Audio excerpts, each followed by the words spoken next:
લંડનમાં રહેતી એક ભારતીય મહિલા ભૂમિ ચૌહાણ જે ફરી અમદાવાદથી લંડન પરત ફરી રહી હતી, પણ એ ટ્રાફિકમાં એવી ફસાઈ કે ફક્ત 10 મિનિટ લેટ થઈ ગઈ.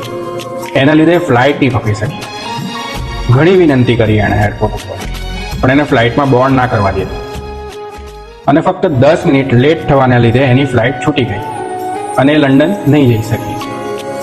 રડી રહી હતી, પસ્તાઈ રહી હતી, પણ થોડી જ મિનિટો પછી એને ખબર પડે છે કે જે ફ્લાઇટમાં એ જવાની હતી એ ક્રેશ થઈ ગઈ છે, બ્લાસ્ટ થઈ ગઈ છે. એમાં બેઠેલું એક પણ વ્યક્તિ નથી બચ્યું. આ સાંભળતા જ એનું હૃદય કંપી ઉઠે છે.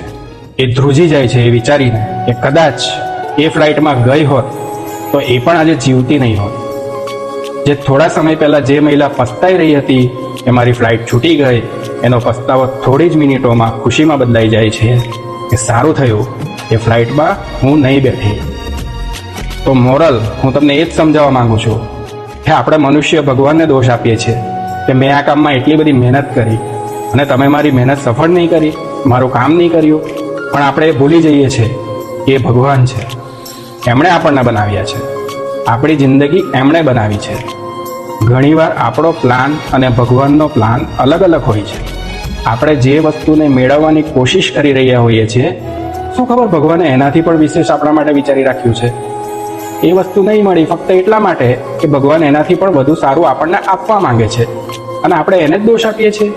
ભગવાનનો હંમેશા આભાર માનો. હું તો કહું છું 2 પગ 2 હાથ જો તમારી પાસે હોય તો એ વસ્તુ પણ દુનિયામાં લાખો લોકો પાસે નથી. કંઈ છૂટી ગયું તો કંઈક સારું જ થવાનું હતું, કંઈ કામ નથી થઈ રહ્યું તો કંઈક મોટું થવાનું છે, એટલે એ કામ નથી થઈ રહ્યું. જિંદગી આવું વિચારીને જીવશો ને તો જિંદગી ખૂબ જ સરળ અને ખુશનુમા બની જતી હોય છે.